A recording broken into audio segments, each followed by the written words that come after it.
You've got some nerve to defy me. Out of nowhere, Stephen suddenly grabbed a beer roughly. I'll treat a poor soul like you to a drink.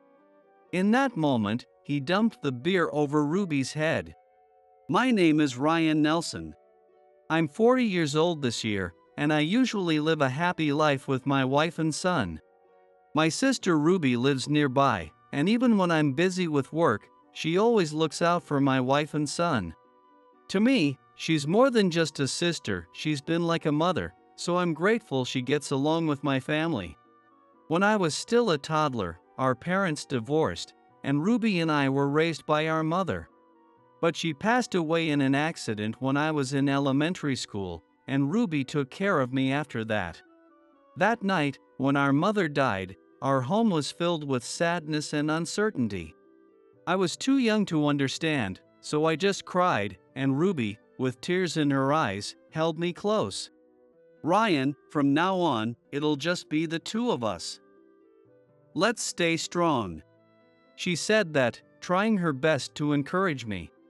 Ruby was still just a high school student back then. She juggled housework, taking care of me, and keeping up with her studies.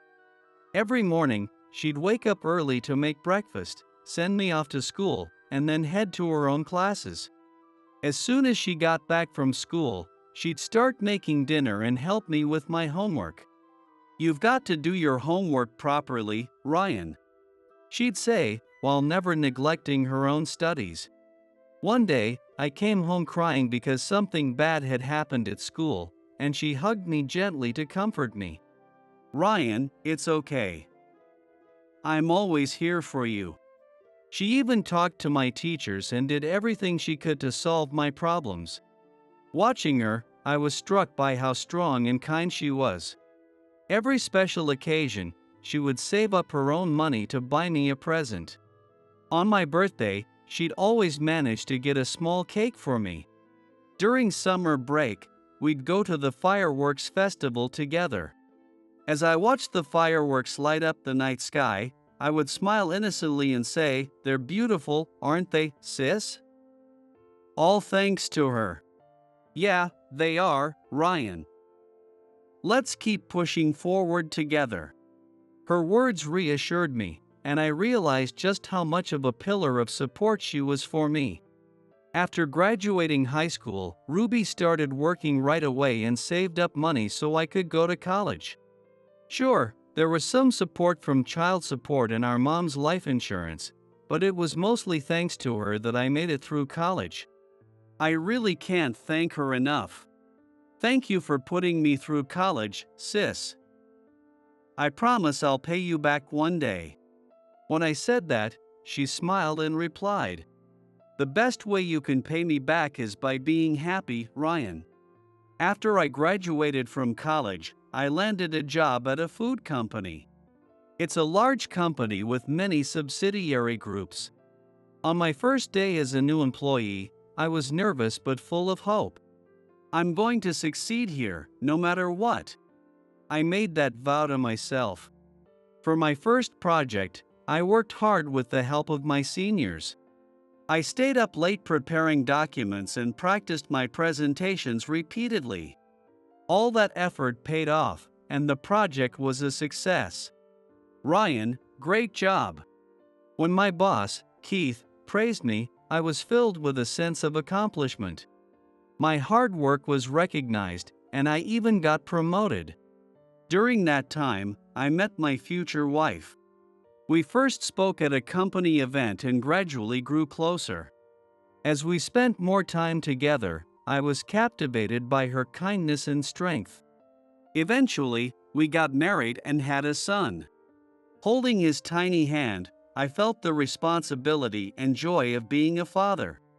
Life with my family was filled with happiness every day. On weekends, we'd go on picnics in the park or take family trips. Watching my son grow made me realize how important family truly is. Ruby would always smile happily when she saw us together. "Ryan, you've got a great family."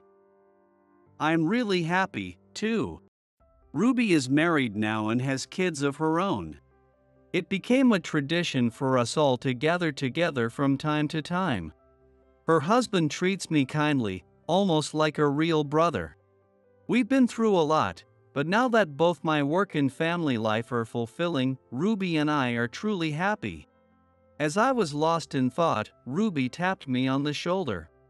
"Hey, what are you grinning about?" Startled by her voice, I turned around.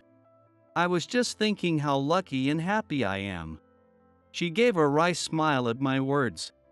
"That's nice and all, but we've got a dinner meeting with a client coming up, so you'd better stay sharp." "You're right," I said, clearing my throat. Ruby and I were on our way to the venue in the car. "Ryan, are you nervous about tonight's dinner?" she asked, sounding a bit concerned. "Yeah, a little. But having you here with me makes me feel a lot more confident." The venue was a fancy Japanese restaurant. We had a dinner meeting with a client tonight. This place has had a great reputation for years. The food's supposed to be amazing, and the atmosphere, too, Ruby said with a smile. The client runs a company that manages cafes and restaurants. "I wonder what they'll be like?" I asked. Ruby tilted her head thoughtfully. "I haven't met them yet, so I'm not sure. But let's hope they're good people." We were in talks to develop a limited-time menu for their cafes. I'm really excited about working on the new menu. "I'm sure we'll come up with something great," Ruby encouraged me. This would be my first time working with them, so tonight's dinner was an opportunity to build a good relationship. "I heard Mr. Knight, the CEO, is coming tonight." "You're right, I need to stay focused." "Exactly. Show them what you've got." Feeling inspired by her words, I sat in the car, reaffirming my determination as we headed to the restaurant. "Thanks, sis." Or rather, President Mitchell. I corrected myself, switching from casual to business mode. Ruby is here today, not as family, but as a business associate. Since it's a professional setting today, make sure you're on top of things, she said with a smile. Ruby is deeply involved in our business as well. In fact, she runs a large farm and serves as its head. After she sent me off to college, she began dedicating herself to her dream of managing a farm.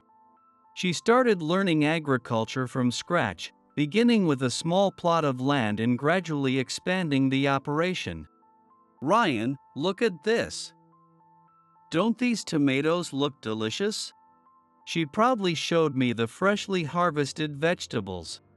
At first, it was nothing but hardship. Crops were destroyed by typhoons, and pests were a constant issue. But Ruby never gave up. "It'll be okay.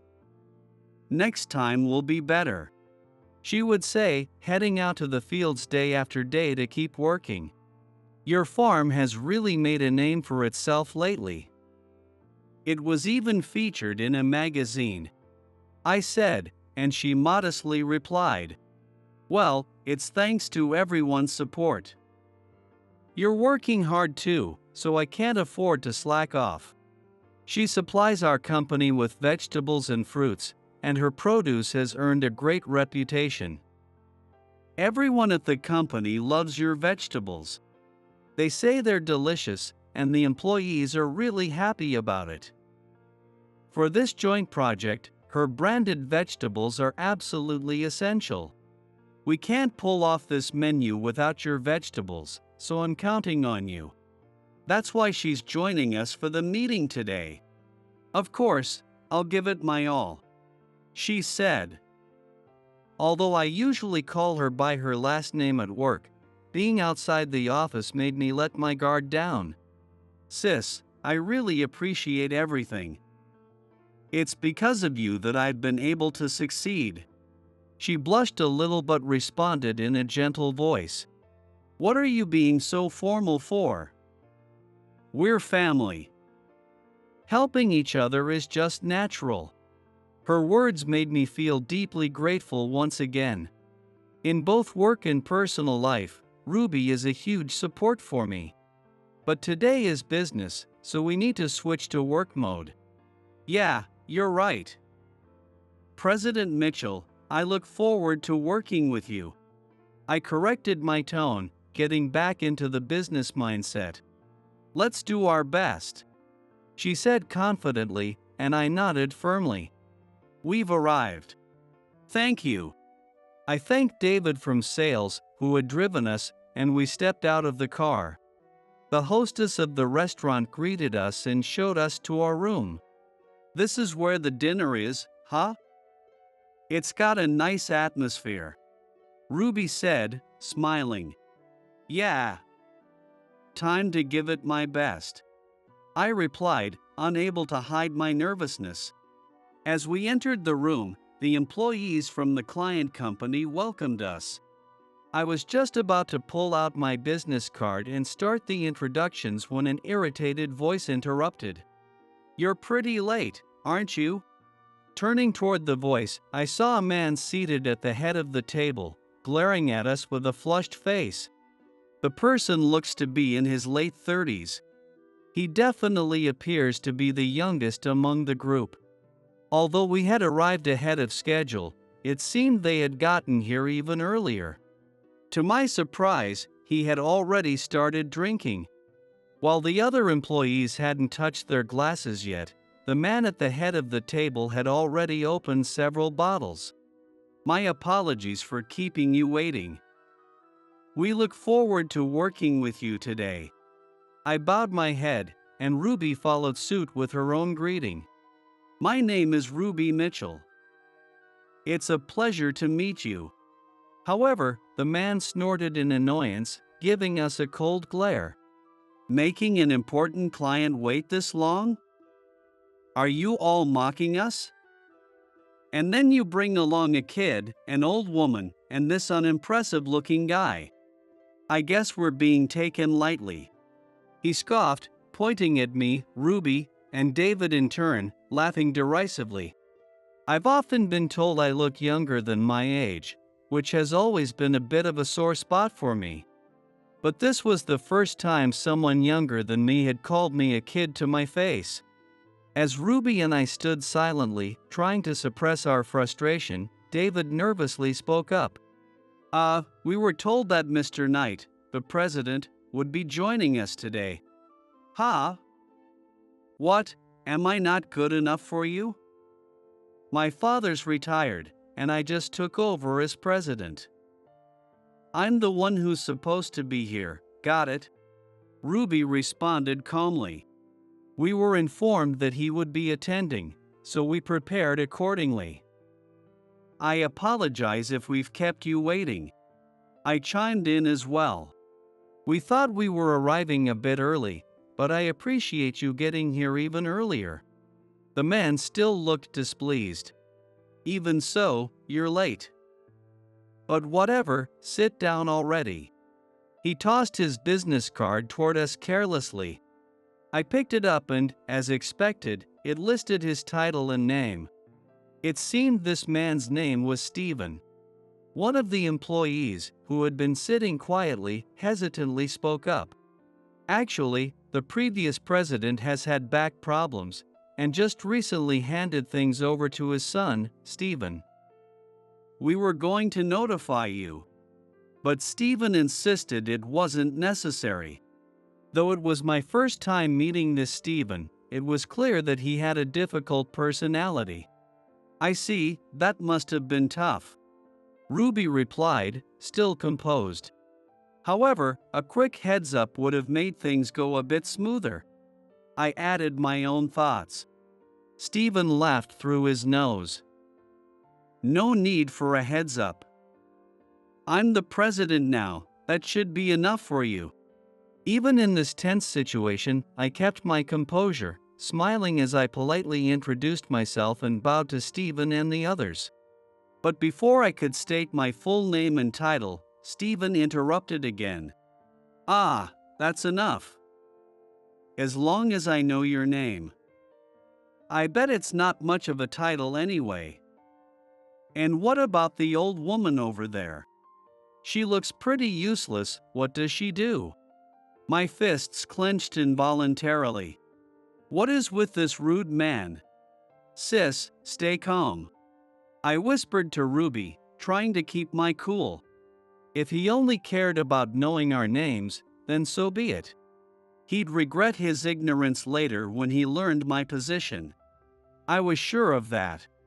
We're all equals in this meeting.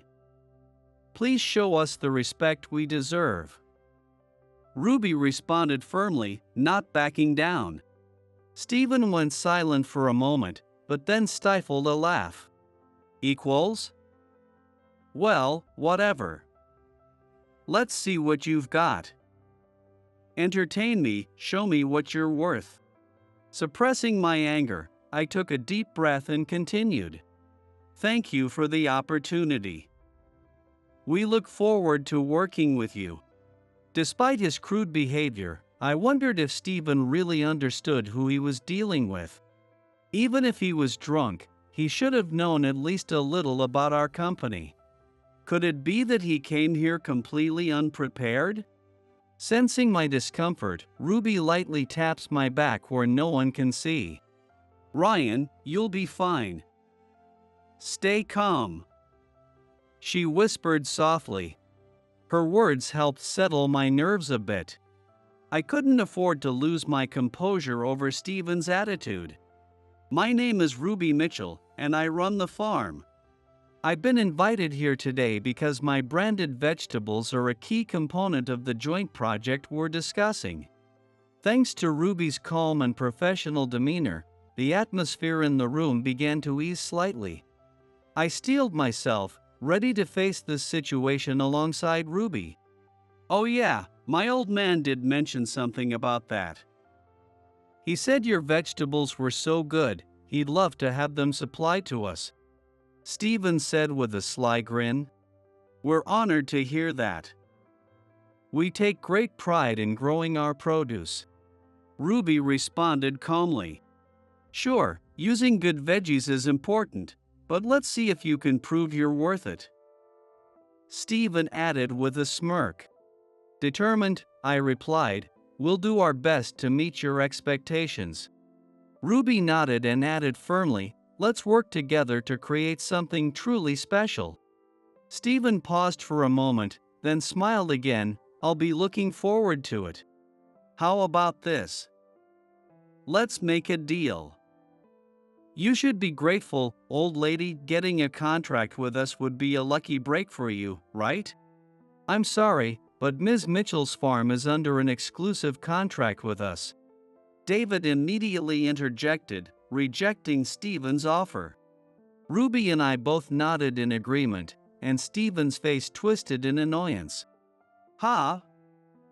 I'm doing this poor old woman a favor here. You low-level employees should just shut up.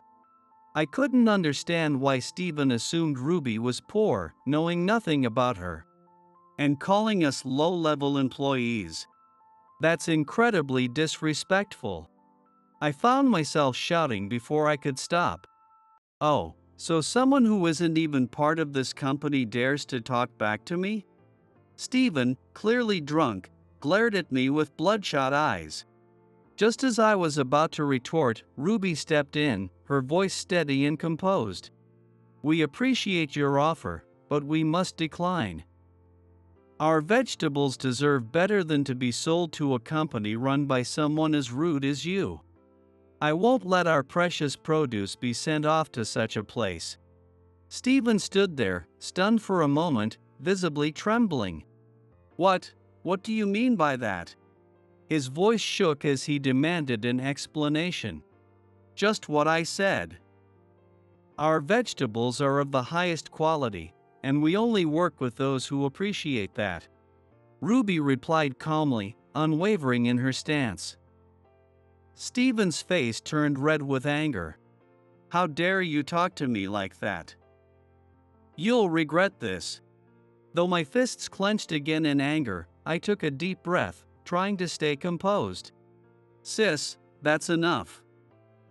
Let's go, I said, giving her a look to signal it was time to leave. Yes, there's no point in staying here any longer. We were about to leave the place. Stephen stands up. Stephen, please calm down. His employees pleaded, trying to restrain him, but he wouldn't listen. You think you can act high and mighty? Who do you think you are? A poor nobody trying to defy someone as rich as me, huh? You've got guts. Suddenly, Stephen grabbed a beer bottle roughly. Let me treat you poor folks to some beer, he said, and in an instant, he poured the beer over Ruby's head. Ah! I tried to shield her, but I wasn't quick enough. The room fell silent, the tension thick in the air. Sis, are you okay? I quickly pulled a towel from my bag and handed it to her. Though she tried to remain calm, tears welled up in her eyes. I'm fine, Ryan. Don't worry. I felt a surge of anger rising within me, but I took a deep breath, trying to appear calm. Stephen's reckless actions showed just how thoughtless and short-tempered he was. For a brief moment, it seemed like he realized what he had done, but still, no apology came. I won't tolerate any more of this disrespect. As I made my declaration, everyone in the room tensed up, watching the situation unfold. Stephen's face was a mix of surprise and anger. His subordinates were also flustered, clearly unsure of how to respond. Despite his nervous glances around the room, Stephen tried to maintain his bravado, snorting as he spoke to Ruby. How's that taste, poor woman? I'm sure you get the message now. You don't belong here. Why don't you and that useless guy just head home? His words froze the entire room. The contract is over. I muttered quietly, turning to leave. Ryan, wait. Ruby grabbed my arm, stopping me. We can't end it like this. Her voice was firm, and I stopped in my tracks. Stephen, your behavior is unacceptable, Ruby said, standing tall. We didn't come here to be treated with such disrespect. The room fell silent as everyone listened to her words. Who do you think you are, acting all high and mighty? What do you even know? Stephen spat back, but everyone in the room was now staring at him with cold, disapproving eyes. I suppressed my anger and allowed a small smile to play on my lips. Oh, I know plenty. Enough to recognize how low your character is. You're the one who doesn't belong here. So, who are you with again? Which company do you represent? At my question, Stephen burst out laughing, but his laughter was strained. He must have realized the seriousness of what he had done and was surely shaken. Ha! You must have a terrible memory, poor man. I'm Stephen, the president of the company that does business with your firm. What's the point of this question? And what's with your tone? If you keep this up, I'll. His subordinates were desperately trying to restrain him, clearly struggling to keep him from causing more damage. Some of them had already resigned themselves to the situation, standing silently as if they knew it was too late. I cut him off, maintaining my calm smile. I see. So you do understand your position as president. Good to know. Well, then, we'll be taking our leave. Oh. And be sure to inform your father that our joint project is no longer happening. I said to Ruby, let's go. She was deeply shocked by the fact that she had been drenched in beer. Tears welled up in her eyes, and her clothes were soaked, but she still managed to stay strong. By the way, I didn't get a chance to introduce myself properly earlier. I said, handing Stephen my business card. On it, my full title was clearly written. Our company operates over 100 stores nationwide. And I'm the president of the headquarters. Though I had only recently taken over, my position was legitimate. In an instant, Stephen's face went pale.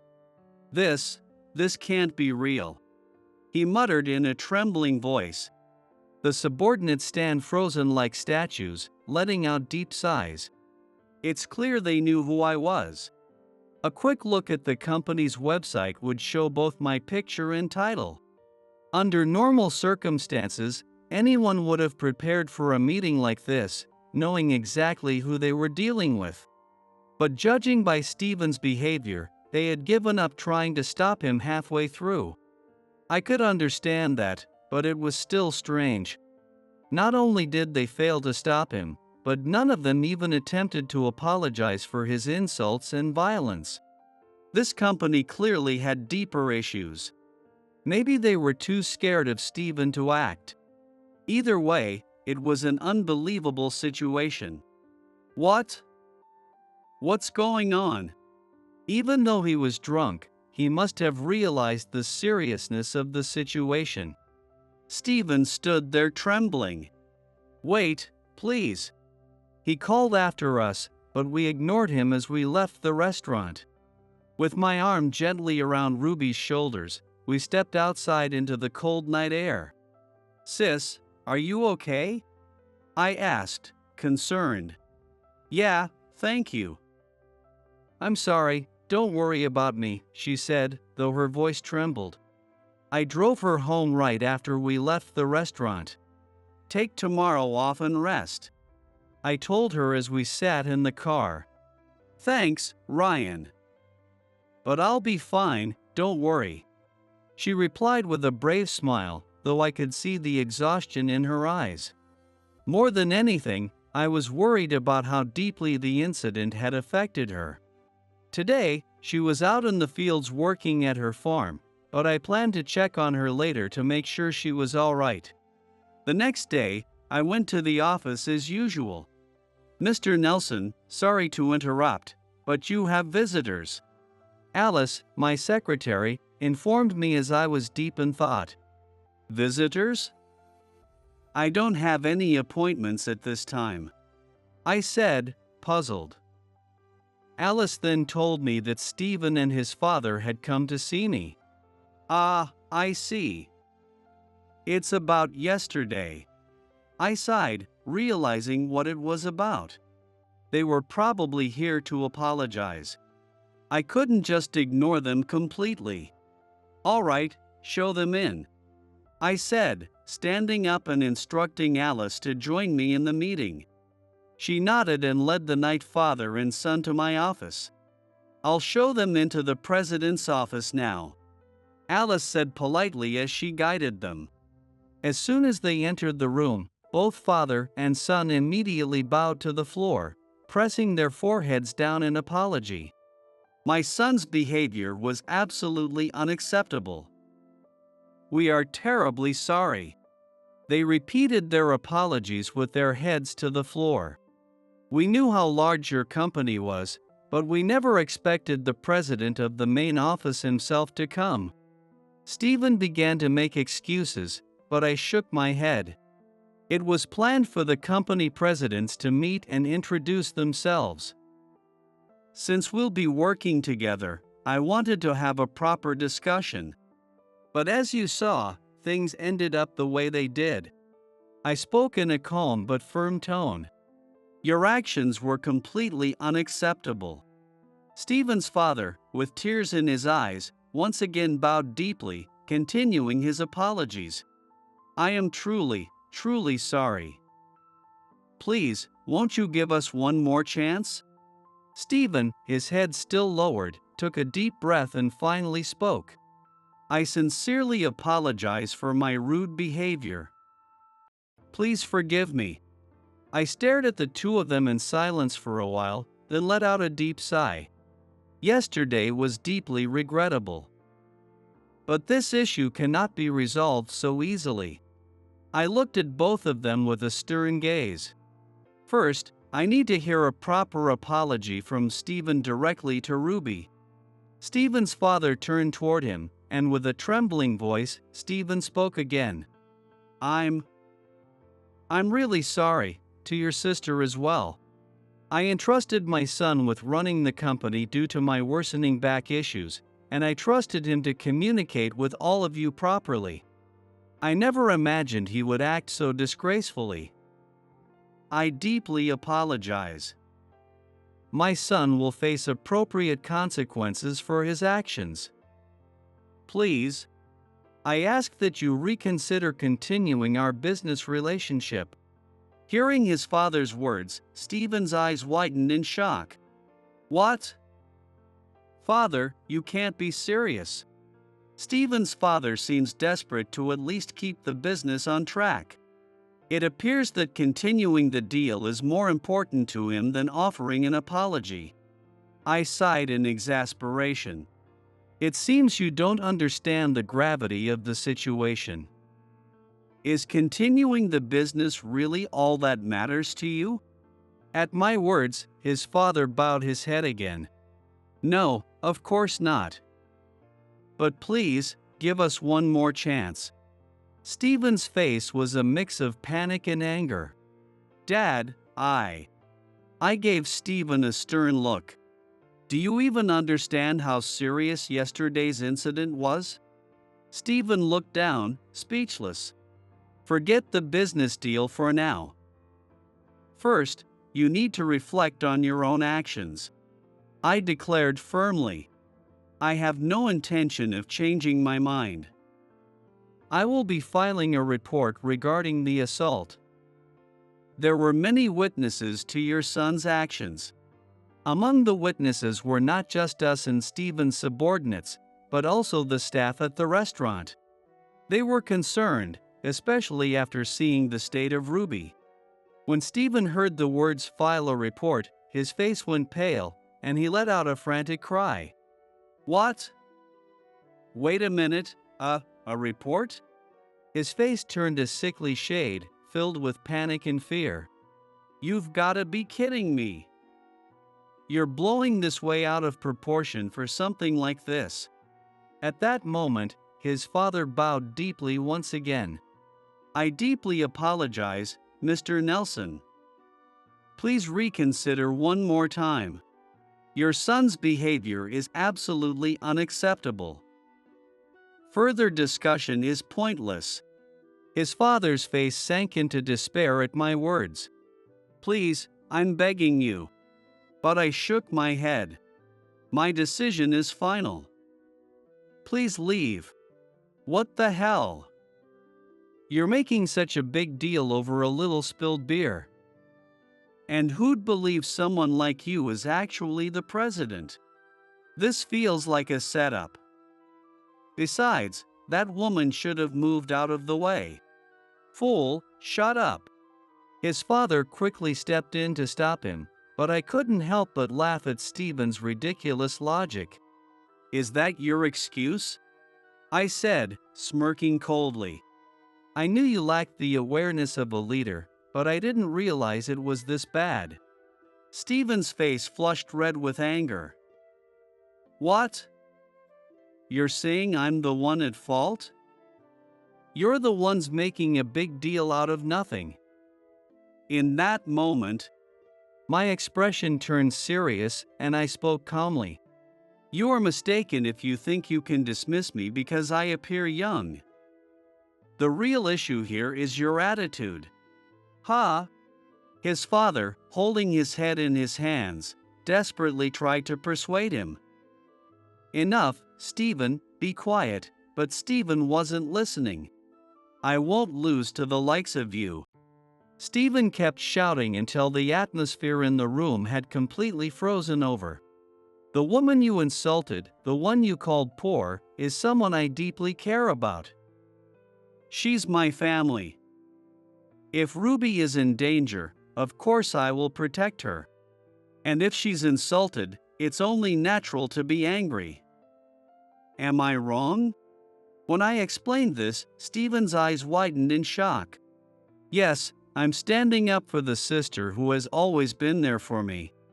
She has supported and encouraged me for years.